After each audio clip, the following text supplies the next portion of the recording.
Welcome to Carrying Wayward, a supernatural podcast for fans who aren't ready to let go and newcomers to the series who are ready to jump in. I'm Drew Schulman. And I'm Marie Figuru. In this episode, we're diving into Supernatural Season 7, Episode 6/Fiction.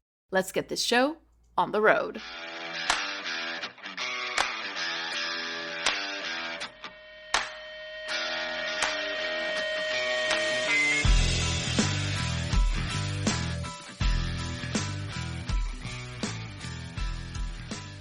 So we've got a few thank yous to send out this week to start off our episode. We'd like to shout out Gromopho and Blood Sex Magic for the lovely reviews that they left us on Apple Podcasts. Thank you so much. We really appreciate them. They do help us. So please head over to Apple Podcasts and leave your own. Yep, thank you. And everyone who's left us a review, they are so helpful. And we'll shout you out. So, what did I think of this episode that threw me for a loop? Like, the openings are usually such a great idea of, like, what am I getting into this week? Yeah. The roller coaster of, like, oh, this weird, what are they playing at here? Oh, they're robbing a bank. Like, what's the reason for this? And, like, okay, the guns are a little much. And oh, blatant murder. I'm missing something, clearly. Those are things that we've kind of seen them do before, right? Like, or adjacent, like robbery adjacent. And so it doesn't immediately really surprise us. It's kind of like intriguing, but it's not like, oh, this is impossible. Right? Like, you wouldn't know right away that it's not them. My brain kind of jumped between two other episodes. One a cold open, one more of a finale. And the cold open was from when the shapeshifter takes on Dean and kill somebody, and the cops show up at the house. But then also the episode, also with the shapeshifter, if I'm not mistaken, where the guy thinks it's a mandroid. Don't they actually hold up a bank? They in do. an attempt to so that's why I'm like, oh, we've seen something like this, literally this before. So I'm like, my brain's going okay, this is clearly either they're doing a plan that involves them keeping everyone here in the bank or getting something valuable from the bank that they shouldn't have, like a relic in a safety deposit box. Like, my brain was doing all the hoops. And then the ending of that, pretty quickly put two and two together, but it really feels like this season they're pulling from earlier seasons to try to confuse us. Right? They're pulling from different things. We'll see a little bit later. I've got examples of things that happened already in earlier seasons, and this is one of those things where the bank robbery, we're like, oh yeah, this is just like that one time, or oh, now they're fugitives, it's just like that one time. Oh my god, true, yeah, we've done this before with the FBI chasing them. Yeah, Sam walking away, we've done those things before, we've gone through those motions, and it sort of feels like season 7 is pulling or contrasting, right, that idea of the meta of the show, looking back at those seasons and kind of making a commentary on those. I'm not sure what the commentary is on this one. That's something that's definitely going to be on my mind as we advance through season 7. They're doing this because they want to see if it has an effect, but they have no idea what the effect they're going for is. I think they know where they're going with what they're doing. I think, once you see a little bit more of season 7, you're going to understand where it's going. I'm just saying, this episode, there's a couple of things that I'm not clear on why they're doing it, but that's just because I haven't thought about it. I'm sure that there is a reason, because for them to be doing this so intentionally, then it means that it's well thought out, right? So those are my thoughts about it, very briefly. I will be very intrigued to see as we get further in what the connective tissue I'm missing here is.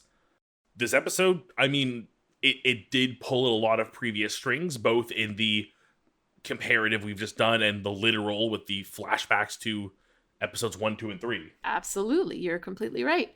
So how about, before we jump into the episode, you give us a recap? I would love to. Give me a countdown. All right. 3, 2, 1. Bank robbery. You were looking for that one. Like we both said, bank robbery that we kind of are questioning a bit, and then it turns out goes exactly what they wanted it to be, which was televised, videotaped, and putting Dean and Sam's face all over the most wanted list. Number 2. They never get number 1. They're always number 2. That I have questions about. Unrelated. We find out it's 2 Leviathans, so while one Leviathan's tied up in the basement, while Bobby tries to figure out how to kill it, still in hiding, Sam and Dean go and find Bobby's really off the grid. I use friend incredibly loosely here. Think nut job is the correct term to use here. Takes them even further off the grid and smashes Sam's laptop and then gives him a nicer Mac, but then says you have to pay me for this. I have to look at the conversion rate to see if that even makes sense money-wise. It could be if it's a pro. Anyways, off topic. They're off the grid. They're hunting themselves, but Leviathan selves, and they find them, but the cops show up first because they've been able to figure out the trail, and so have the cops. Somehow, weirdly, I guess, or they got tipped off because of something. And ultimately, they do find out how to kill Leviathans finally, or at least stop them. Jody has a really cute kiss with Bobby, which I think was really adorable, because I think it kind of feels like there's a relationship going on there. But ultimately, we learn about Leviathans, and they're off the most wanted list, and a really cool sheriff helps them out, but unfortunately gets eaten too. Time. Oh, and the whole Crowley thing at the end. Yes! The amazing ending of the episode of Crowley and the Leviathans, where this Leviathan basically just signs his own death warrant because Crowley ain't gonna take that shit lying down. Now time. Or Crowley is smart enough to just wait it out. Oh, see, I'm of two minds of this now, because I think you're right. There is, because Crowley's so smart. Crowley, I feel like, constantly, like, outperforms my expectations of him. Like, I feel like he's always so far ahead that it's impossible to count him out. And I think I just praise him because I love him so much. And I need someone to fill the cast void temporarily. So I feel like it could go two ways. Either he secretly finds a way to help others out because he doesn't like being disrespected this way, or he does lay it low knowing it'll blow over eventually and he'll get his way back into, someone's good graces. But do you miss Cass enough to lip sync to Air Supply All Out of Love? I mean, that's more my style, so maybe? All right, this episode was written by Robbie Thompson. This is his first one for Supernatural. He's going to be writing up until season 11, and then he's also going to move on to be the showrunner on The Winchesters. Oh, that's a pretty cool history to go there. I like that. The episode was directed by John F. Showalter, and it originally aired on October 28th, 2011. Oh, the day after my birthday. If we start with the long game, I think it's fair to say that the Leviathan are like increasing the pressure on Sam and Dean. Like they're basically now committing pretty gruesome crimes while quote unquote wearing their faces, which means that they're hunted again. Like Sam and Dean, they're hunted again, just like back in season 2 when Henriksen was chasing them. So the hunters have become the hunted. And not only that, they're also hitting towns in the same order as Sam and Dean did in season 1. So like starting with Jericho, Blackwater, Lake Manitowoc, etc. Which I think does two really cool things, though. Because one, it tells us that they are aware of the history. That this isn't just a matter of like... I think we've seen it before where shapeshifters like kind of learn about you as they stay as you long enough. We saw that with Dean in his first encounter with one. But this seems to, like, the Leviathans seem to understand so much more so quickly.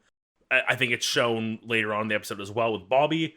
But here, it's both that it shows us that, but also it creates this actual trail they could follow because clearly they want to lure them there. I think it said, I can't remember exactly which episode this season they said it, but they basically say that, like, whenever they take over a human, they gain all of their memories and feelings and whatnot. So, like, that's why they get, like, at one point he says, like, we got the full download on their aliases from Cass, right?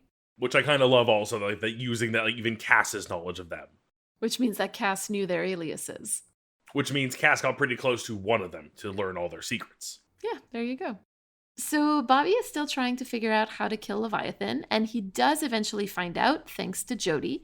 They are neutralized, I would say, using borax, which is a cleaning supply.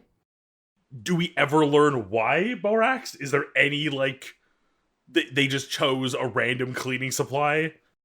They were like, what do the boys never do? Clean. There you go. Let's do a cleaning supply. That is definitely part one of the thinking process, but in my mind, it's very reminiscent of War of the Worlds, where the aliens are defeated by, like, the common cold. And then, again, really bizarrely, the movie Evolution, which has another, like, weird alien-esque monster creature thing. And, like, they do the math where they figure out, like, oh, humans, because we're made of carbon, we are killed by this. So if we do the same thing with their genetic makeup on the periodic table, they're killed by... I think it's toothpaste in that movie, of all things, like also a cleaning solution. No, it's Head and Shoulders. Oh, yes, the dandruff shampoo. It's the Yes. dandruff shampoo because it's, oh my god, I can't remember exactly what it is. It's Invasion, the movie. I love that Oh, I'm thinking of movie. it. Oh, I'm thinking of a totally different movie. I'm thinking Evolution. That the I remember the logo for it was the smiley face with the third eye. Oh my god, no, you're right. You're right. It's with yes, yes. Oh my god, I haven't watched that movie in I just saw a forever. clip of it recently too, like weirdly because of a trivia thing. There's a weird vibe to the whole like a otherwise neutral element for most people in most day-to-day life is like super toxic to another thing because they're different. And weirdly, cleaning supplies seem to often fall in that realm because they use weird everyday chemicals that we are around. And you have to be careful using cleaning supplies, not to mix and match them without really knowing what they do. Because that can go real bad. I'm used to using borax to make slime for kids at day camp, but other chemicals under your sink, don't mix those. We meet Frank Devereaux, who's a cybersecurity and surveillance expert. He basically tells Sam and Dean that they have to go off the map entirely. So that means no more credit cards, no more rock aliases, and no more Impala. I love how there's like a level of like, this sucks, but we can deal with it. And then that one comes up, and Dean's like, no. Well, season 7 is all going to be about stripping the boys of everything that makes them them, right? So we got rid of Cass, we got rid of Bobby's house, we are now getting rid of the credit card scams, the rock aliases, the Impala. So I'm actually kind of curious because the Impala clearly comes back. We see it in the episode. I'm assuming he doesn't, but I want to know if Dean ever does steal those hubcaps. Do they actually stop using rock aliases from here on out? No, not from here on out, but just until this particular thing is resolved, I guess. Yeah. Okay, because part of me was like, is this their way of like, we're going to stop doing that because we're running out of good ones and we need to write into the story for some reason? No, they continue. They continue for a while with that, like all the way up until the end. Actually, yes, absolutely, they continue with Good, I that. have too much fun looking those up or the rare time I actually know them and I can be excited. There's definitely a lot of flirty vibes between Bobby and Jody, and I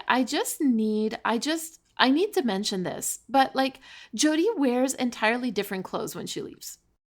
I didn't catch that. I believe you, but It's a different shirt, it's a different jacket, and I'm like, did she stay for the weekend? Like, what's the what happened? What happened in this cabin? I will let the fan gap be the fan gap. The fanfic gap. I need to like complain for half a second because I feel like up until this like episode, there was kind of the like enemies to lover like energy between them. Like it always sort of felt like they were never really friends, but they had a mutual respect. But there was never like a romantic vibe.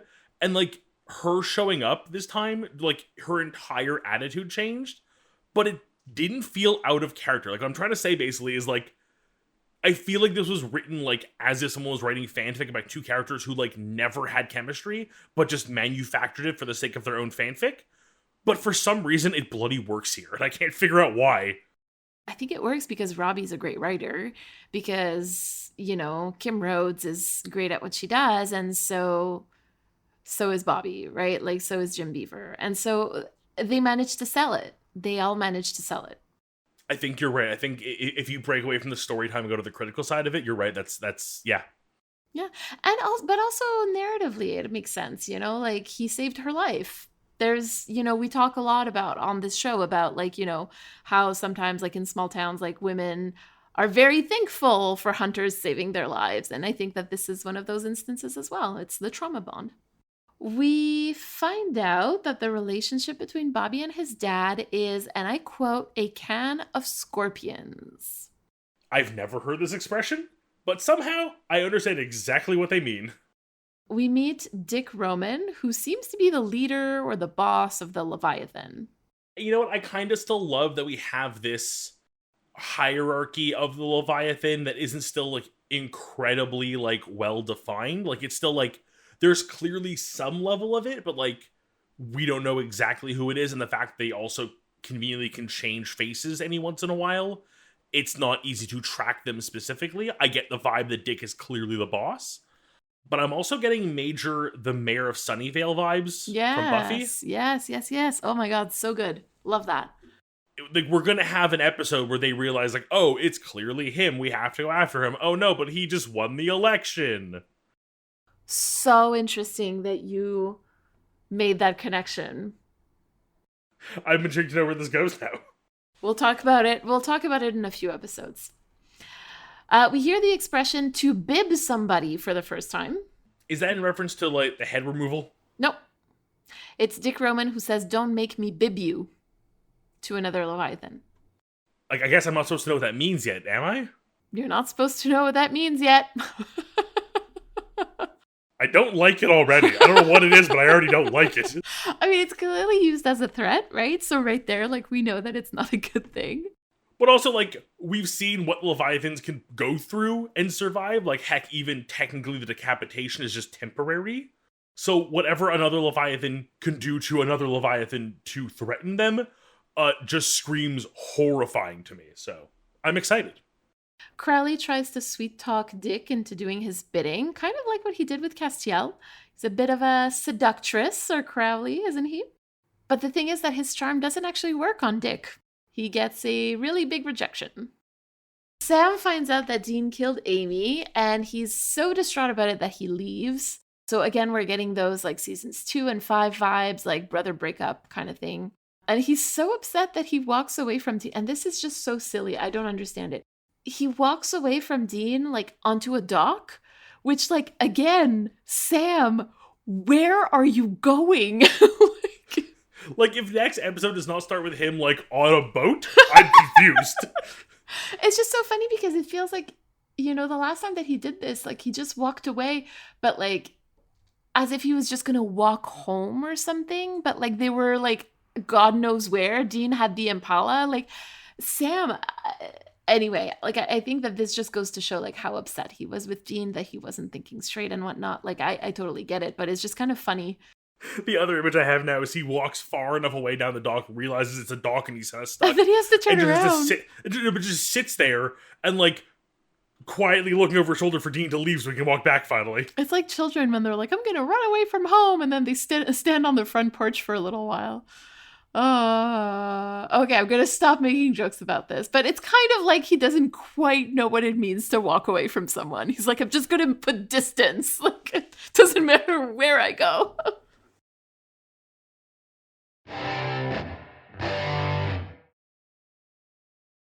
Our theme this week is elucidation. It comes from a Latin word which means to make light or to make clear. And I think that a good working definition for like our purposes today is going to be like to shed a light on or to bring to light. Interestingly, I just want to mention that we did have a very similar theme also in season 1. We said at the top of this episode or this season as a whole really kind of has this like connection to previous seasons in the way it's kind of like trying to pull them out in its memories. So it would make sense that if we're doing that, we're also going to dig back into similar concepts and themes. And that's what we've been doing, which is really interesting. Like, it's been an interesting ride so far, season 7. Like, I was really worried about it, but I don't know. I wouldn't say that I like it. No, that's what I was going to get to. I don't think I'm loving this season. I think I'm enjoying it. I weirdly enjoyed this episode a lot, actually. Like, I definitely have my issues with little bits of it, but like overall, I rather enjoyed it. So how about you get us started with Dean? Dean has a lot about him that's brought to light this week. Most notably is the Leviathan doppelganger revealing to Sam what he did, but despite this truth being dragged out into the open in Sam's eventual confrontation with Dean at the climax of the episode, Dean doesn't get given the chance to talk about it. And, like, I don't think there's a way to talk himself out of it, but I do feel like he was not given the opportunity. It's not a criticism of Sam. Sam is 100% in the right to feel upset and betrayed and act as he did. But focusing on Dean here, he has this information, like, spilled behind his back, and he doesn't get the chance to try to mitigate it. And, again, like, I need to just keep stressing this. Like, I don't think there's a way he could fix things, but at least doing it with some level of control, being able to be honest with somebody versus having it, like, spilt behind your back, I think goes in a much different direction, and it actually ends up catching Dean off guard when he finds out that Sam already knows. it's not just that it's brought to light; it's that it's done. He's done dirty, essentially. You're right. I think that the way in which Dean's like actions are brought to light are not ideal for him. At the same time, he's also had like 3 episodes at this point to tell Sam. Like he actively chose not to at every turn. And that's even though, or actually maybe especially since we know that he feels bad about it. And I think that that's also kind of the whole point of the narrative here. Like secrets don't stay secret forever. We know that just from watching the show, and the brothers also know that from having been hunting together for the last 6 years. Like the truth always comes out. We had this conversation in season 6 about the truth coming out eventually. So I think that if I were to try to pull a lesson from this episode, it's to like tell people the truth before other people tell them for you. And this is the lesson that Dean is learning right now. Like, so I feel for him because it's not a fun lesson to learn, but I also don't feel bad for him because he has literally brought all of this on to himself. Like he's literally just reaping what he sowed here. And it's a natural, normal thing to be dealing with the consequences of your actions. Like, and that's why like I feel for him because I know it's hard, but I don't feel bad for him because it's like, well, what were you expecting, honey? Like this is exactly what's gonna happen. And I think you're right. That is kind of the big thing here. Is as much as I feel for Dean that he wasn't in a little bit of control in the way this information got out. You're right. He had all of this time. He literally had an Egyptian god put him on the stand and basically say, like, here's your bloody chance. Especially, like, I feel like had he divulged it then at the trial, I think Sam would have been slightly more understanding than any other time because, one, he knew Dean was basically forced to do it to save his own life and would have had maybe a bit of a chance to explain himself to Osiris and thus to Sam. I digress, though. Ultimately, you're 100% right. The circumstances in which Sam learns this are important, and the fact that Dean didn't tell him is part of what's so upsetting to Sam. I have a question for you then. Sure. Do you think it would be made worse or easier for Sam if he had learned about it not from basically a Dean doppelganger? He would have needed to hear it from Dean directly. I think what he would have needed most would for it not to have happened. If that's not a possibility, I think one of the reasons why Sam is so angry is the secret keeping. That really makes it the worst for him because I mean it must bring back all of those feelings from back then, right? From back when John had told Dean that if he wasn't able to watch out for Sammy, he was going to have to kill him, like, so I think it's bringing back all of those things. And again, like, you're a freak, blah blah, blah. Like it's all of those things that are kind of probably floating in his mind. So that's what I think about that. Which means we have to get Sam eventually, so I want to continue with Dean because I think the other really cool thing here is that Dean has a few other reveals, but this time they're to us, the audience, via the Leviathan doppelgangers, namely Dean's love of a good burger being nearly akin to sex, and the comment about Dean's hero complex and his applications for sainthood are interesting because the hero complex is something I've always sort of attributed to Sam, and I feel like often when we discuss it in the show, it's more of a Sam characteristic. Specifically a chosen one complex I think I find called that for Sam. Yeah, but those are different things though. The hero complex and the chosen one complex are quite different. I know that you've referred to like the hero complex for Sam, but I know that I tend to refer to Dean as having a hero complex and to Sam as having a chosen one complex. I think I do interchange them a bit, but you are right. They are very different things. They have a lot in common, but they are different. Yeah, for sure. When I rewatched this episode, like I sort of realized how much is brought to light by the Leviathans.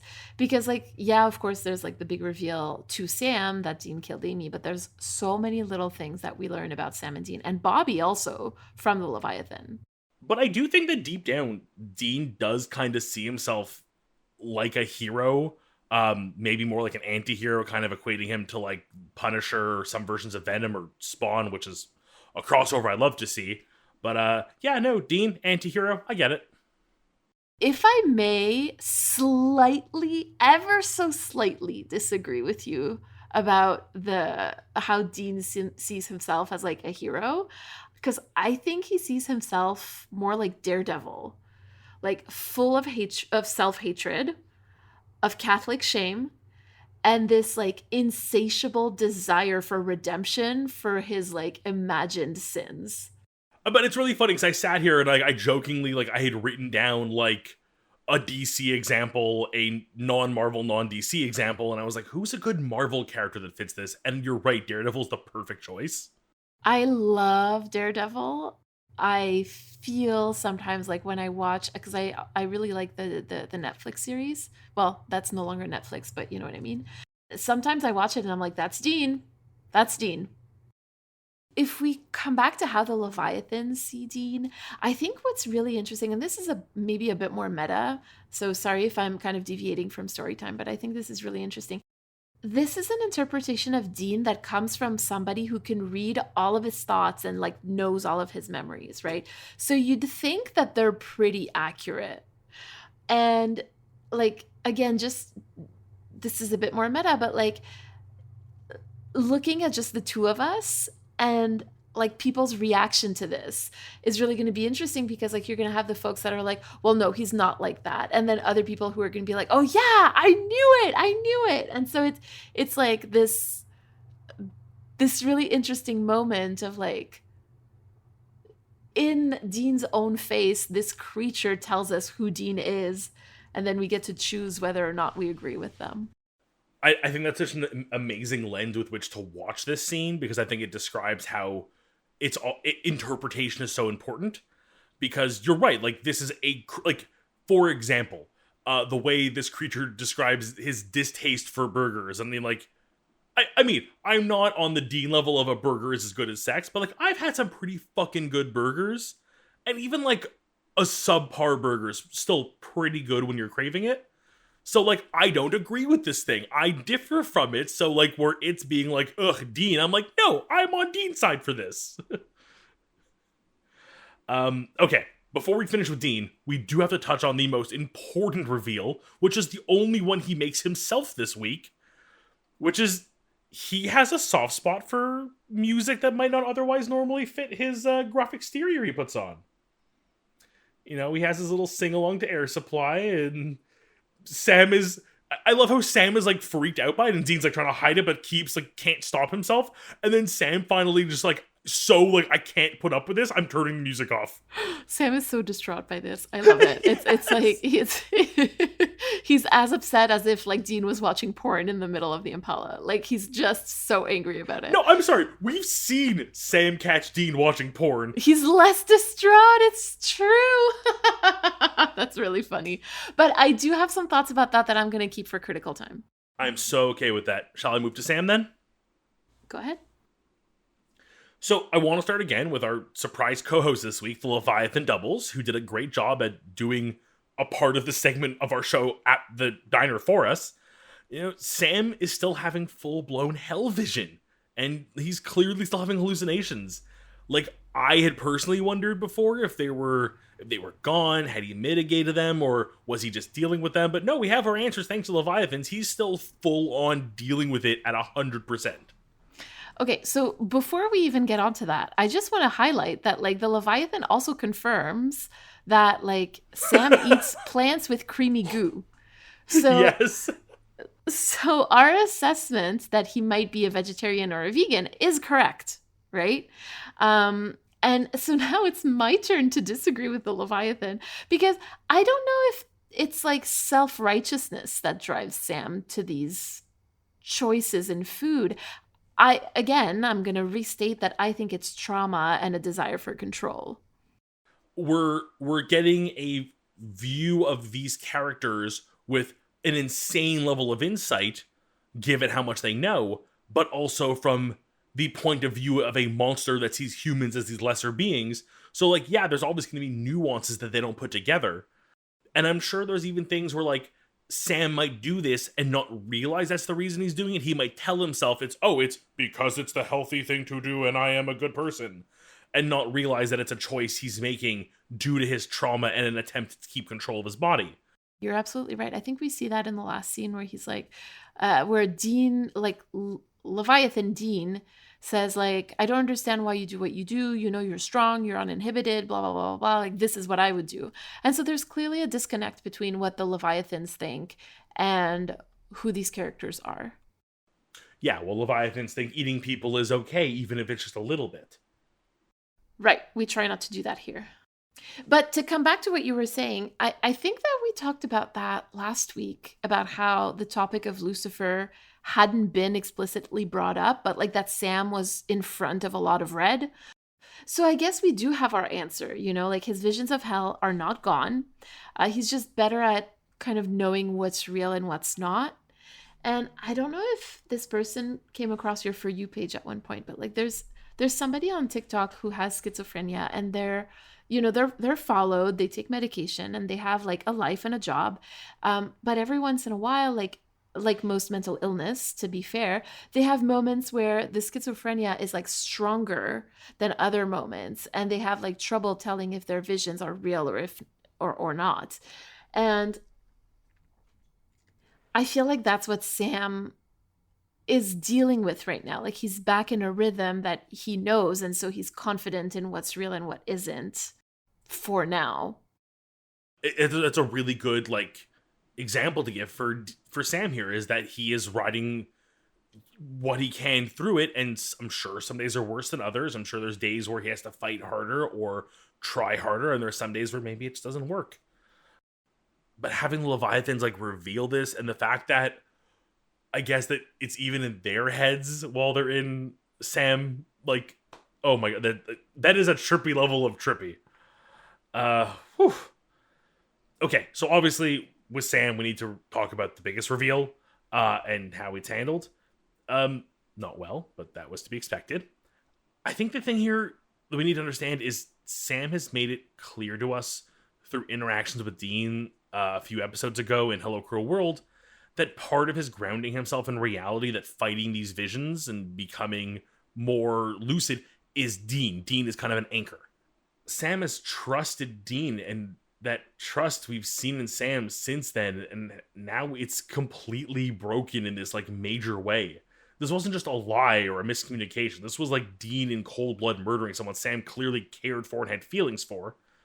And I expressed before, talking about Sam's trust in Dean during the episode The Girl Next Door, that Sam had to have so much trust in Dean to share with him that he let her go, that he, didn't just lie about it the way he would normally. Sam's leaving here isn't just anger at Dean, but anger towards himself.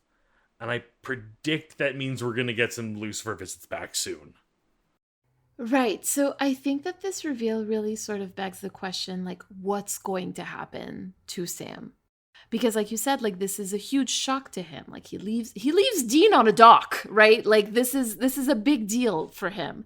And I'm obviously trying not to make too many jokes about that, but like what are going to be the consequences of shedding light on this for Sam?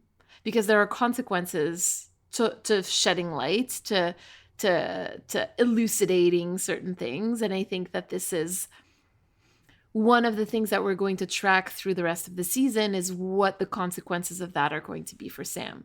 I've already said I am fairly certain this is definitely going to hinder his ability at handling those visions and getting through them.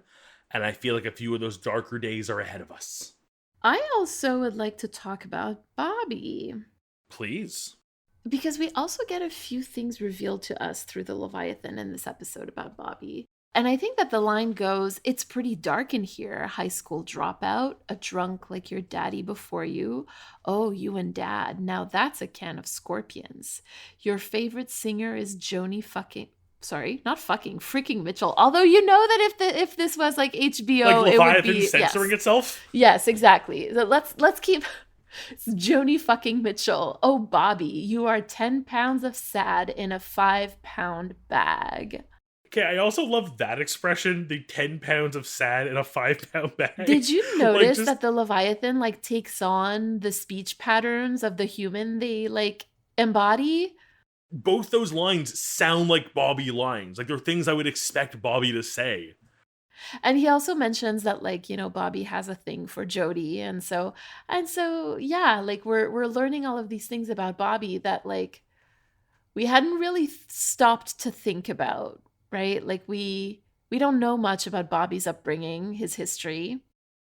I've mused before that I'd love to know more about Bobby. I would love a Bobby and Rufus spinoff. I'd love to learn more about his past. So getting these little snippets, I always think are my like favorite little bits of like lore. But I think the thing we get from Bobby here, of all things, is just how confident and comfortable. And some of it might be an act, some of it might be like kind of doing it for show to make himself seem a little more centered. I get the vibe that like this exact tactic on Sam or Dean would probably push a few buttons, and Bobby just doesn't let it get to him. Like, yes, he slices the thing's head off, but he was gonna do that anyways. Yeah, I also find that interesting. Like he doesn't let the insults and like the name calling and whatnot get to him. He's not like embarrassed by his music taste, a la someone else this episode. He fully embraces his love for Joni fucking Mitchell, and that's a-okay with him.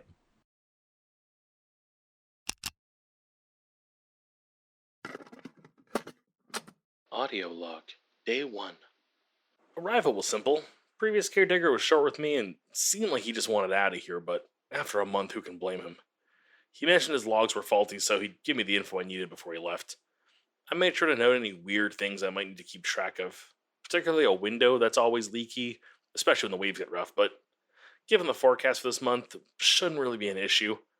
I added it to the daily checklist of the station anyways. I'll spend the rest of the day settling in, and tomorrow, work starts. Audio log, day 3. Yeah, the place is kind of nice. Honestly, I didn't think a month alone at sea would suit me, but it feels good to be away from it all. Daily tasks, once broken down into 3 rounds of tasks and split up over a day, really keeps things feeling easy. I've enjoyed nights to myself, and setting my own hours is fun. I get to catch up on a ridiculous backlog of films I brought with me, and late morning coffee in bed, that's just right. Audio log, day 14. 2 weeks. That means I'm halfway done. You know, part of me is itching to get back to the mainland and talk to somebody other than this stupid recorder, but, another part of me is upset about how fast time is moving. From a work perspective, everything's fine. No major weather events, so nothing beyond regular daily tasks. Though that window the previous caretaker noted is still leaking, and I'm finding a puddle almost each day, despite the rain and weather being really light. Maybe it's a pipe or an equipment issue. Anyways, I logged a ticket and it'll get dealt with by the next caretaker. Audio log, day 17. I can't sleep. The sound of the water dripping in the main foyer is going to kill me. No matter what I do, it won't stop. And I can hear it. I put towels down just to stop the sound, but the moment I stop looking, I can hear it. The towel's still there, and if I go back, it's still dripping, silently. But if I close my eyes or turn my back, I can hear it. I think it's getting louder too. It's in my head, but I can't stop it. Audio log, day 19. It's not the dripping in the foyer. It's dripping somewhere else. I don't know, but it's something else. I hear it. And this time I know it wasn't the main leak. There's more of them. Audio log, day 22. I can feel the drops of water on my skin, in my throat, behind my eyes. The only way to stop it is to submerge myself. The tub's not big enough, though. I can't keep me under completely for long. I must go to the ocean. It wants me. It needs me. Audio log, day 27. There is nothing but the sea. The ocean is the one true end. The waters will consume all. It's only a matter of time. Audio log, day 30. It's over. I have to leave. I'll tell the new caretaker nothing, for it's what it desires. I'll erase my tapes, and I will leave here to go home. To you. To the sea.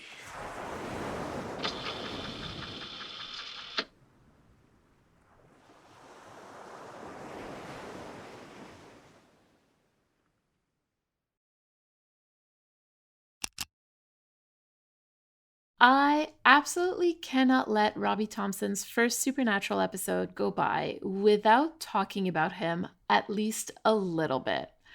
So, like I mentioned earlier, he's going to write for Supernatural until season 11, and he's going to be the showrunner on The Winchesters. He's also written comics for DC and Marvel. So, his storytelling can be very comic-like. I can see your face lighting up, and you are opening Google to look up what he's done. I was going to wait till after the episode because my clicking is too loud. But yeah, he's done a lot of work for DC and Marvel. And what I mean by that his storytelling can be pretty comic-like is that he can go from comedy to tragedy on a dime. And that's pretty impressive. And I think that in this episode, we do have a really good example of that. And I want to look at the lip syncing scene in the car because there's no real narrative reason for it, in episode, right? But Robbie goes ahead and does it anyway. And we get Dean lip syncing to All Out of Love by Air Supply and loving every second of it, obviously. So, of course, at face value, it's really funny to see him do that and Sam's reaction to it. But if we dig into it just a little bit, we're seeing that just like Sam still carries his visions of hell, Dean is still grieving Cass. The lyrics that he's singing along to go like this. I'm all out of love. I'm so lost without you. I know you were right, believing for so long. I'm all out of love. What am I without you? I can't be too late to say that I was wrong. And I've been thinking about the man who would be king. This is my Roman Empire. It's always on my mind. And this song is a direct response to Cass and Dean's conversation in that episode, that last conversation particularly. So here we have this episode written by Robbie Thompson, responding pretty directly to a Destiel moment in a Ben Edlund episode. In an episode called Slash Fiction, of all things. And this might sound a little bit dramatic, but please bear with me. But I think that this was really the beginning of the end for the writer's room, where it starts to become no, and that's why I'm saying bear with me. This is I bear with you. That was too perfect of a line. Because it starts to become really clear that the writing team does not have an all-around coherent and cohesive vision of the characters, because those differences in understanding are only going to get worse as the seasons go on. Yeah, I think it's something we've touched on before, and kind of the different writers play with their toys differently. Except now they're making teams. I always sort of felt that way. I don't know any of the writers well enough to say that kind of stuff, but I always sort of felt there's different cliques of the ones who were yeah, no, Destiel's a thing, and the ones who were no, we have to undo that. Exactly. No, but you're absolutely right. And this is just going to get worse and worse and worse until season 15, where we get this really disjointed season because it's gotten so bad that it sort of sounds like they don't even talk to each other, Oh man, I've heard stories of writer rooms that don't talk to each other. Don't get me started. Oh, well, you'll see. But all I can say right now is I am super excited for Robbie Thompson to do more episodes.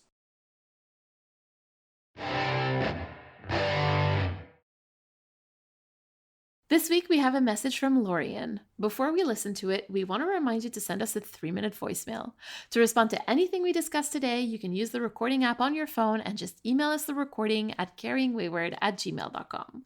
We also want to remind you that Drew and I are going to be answering the question, what is your go-to sing-along for a car ride, for our Roadhouse supporters on our Impala Talk? Stay to the very end of the episode to hear a short clip. Lorian writes, Hello, Carrying Waywards. My name is Lorian, she, her, and I'm currently binge listening to the podcast. I'm at 516 Dark Side of the Moon. Mary said something about 112 Faith, and how there was a little bit of foreshadowing that maybe wasn't planned, but that fit very well. That reminded me of 118, Something Wicked, when Mary also brings how a character named Michael is a mirror to Dean. I came to the conclusion that a lot of one-liners and some background information and world building tend to turn into these foreshadowing. Most lines that I'm thinking of aren't spoiler-free, so I can't say, but they tie to seasons 10, 12, 13, 14, and 15. There is one that I count as accidental, but I was told by my brother, who has more faith in Supernatural's writing than me, it was probably intentional, and it's Adam's birthday. Sam mentions in 419, Jump the Shark, that Adam was born on September 29th, a day known as Michaelmas, or the Day of St. Michael. I just find that curious, and since it is so close to the end of season 4, maybe it was intentional, but still. I love the podcast. You two are very articulate. I'm very excited to listen to season 6, especially 617, My Heart Will Go On, and 620, The Man Who Would Be King. Lorian, thank you so much for this message. We really appreciate it. This is a big debate within the fandom. Were these things planned? Were they not? I personally think that the truth is somewhere in the middle, where some of them were and some of them were not. But I think at its core, and this is more a commentary on like how fandom perceives the writers than anything else. I think that you've got there is a big debate about this idea that Supernatural is quote unquote accidentally good, that it's stumbled into greatness. And some people truly believe that, some people do not, and it can create a lot of tensions. I think, again, I fall somewhere in the middle, and it changes depending on my mood and what's going on in my life. So I'm quite incoherent when it comes to that. But I do believe that some of it was accidental. It's impossible that everything was planned out. Like, I just simply do not believe that.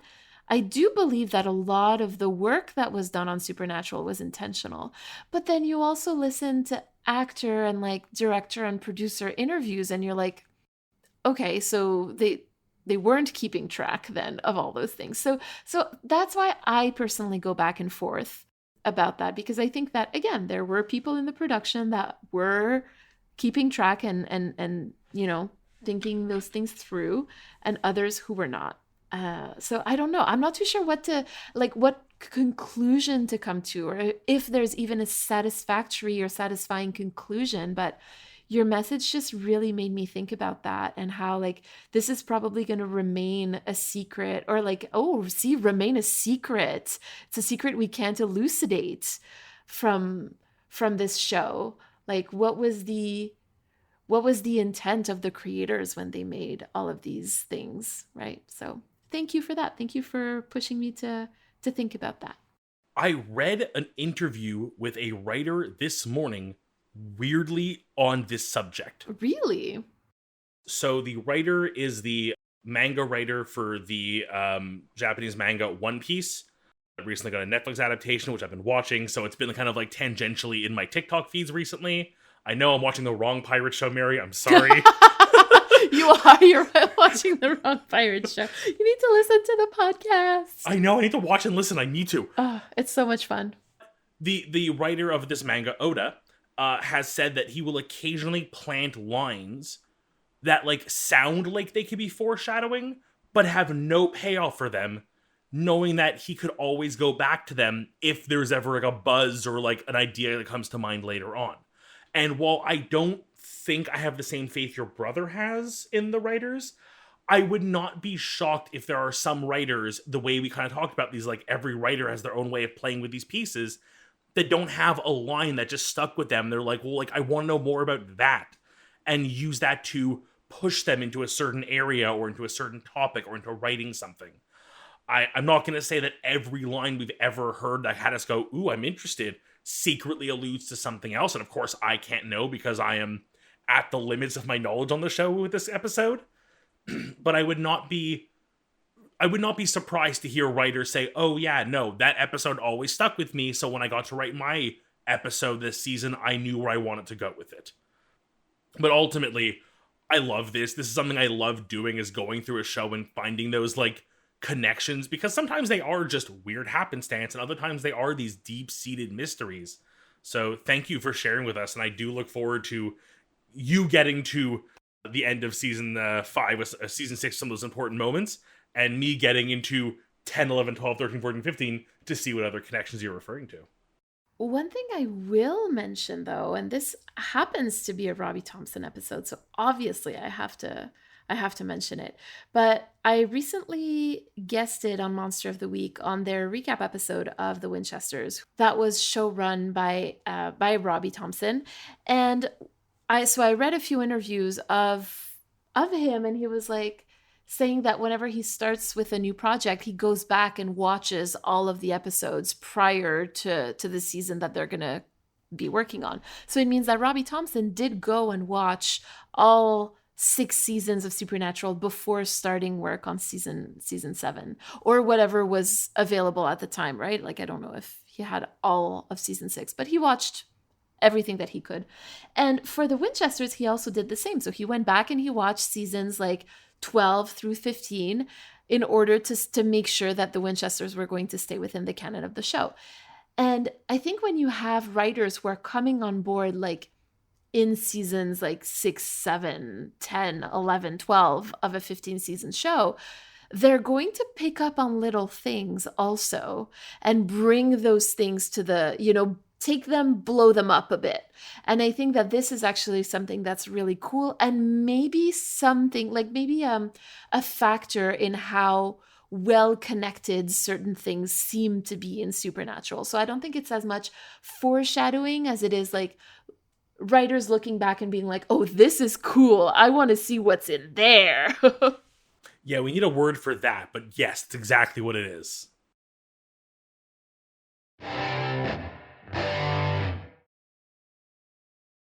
Mary, would you have a reflection or call to action this week? Yeah, a very simple one, honestly. This episode kind of reminds me that the truth always comes out, and I feel called to be truthful with people before somebody else is truthful for me. I mean, it's an important one. No questions. There you go. What about you? So I want to use my reflection and call to action to do both those things, but also to shout out a character that we kind of like really gets written off this episode because he's also killed by the end, which is the sheriff who initially arrests Sam and Dean and then ultimately saves Dean with some well-timed borax. And, it's difficult to suddenly have to reevaluate something. In this case, a monster version of your coworker eating one of your other coworkers. Not an issue I've had to deal with personally, luckily. But it does remind me that while I always want to explore and like see more of the world and try new things and learn new things, that like I don't know everything. I'm not aware of every aspect of things, and I need to stop and look to people who understand more and ask for knowledge and learn with them. And I think it's okay to have to be humble and learn and ask. That's amazing, Drew. Thank you so much for sharing.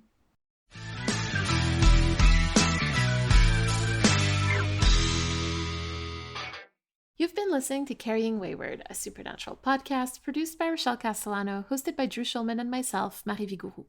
Thank you to everyone supporting us on Ko-fi or Patreon, and an extra thank you to our bunker supporters, Elle, Jeremiah Thomas, and Simone.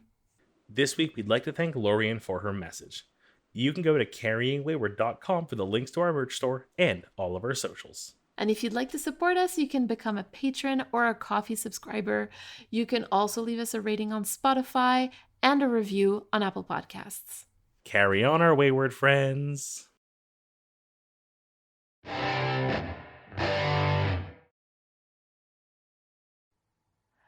Sing along, because that's the thing, like we didn't really sing along when we were in the car, but we did listen to podcasts. He really wanted to listen to Bridgewater, actually, so we ended up listening to Bridgewater. That is the cutest thing ever. I know, it was adorable, and it was so funny because his favorite character is Vipin. It's just like, I love you so much. That is the cutest. Yeah, oh my god, I Vipin. love him. He's like, he's my favorite character, Mom. I'm like, I know, he's a lot of people's favorite character, sweetie pie. Like, we all love him.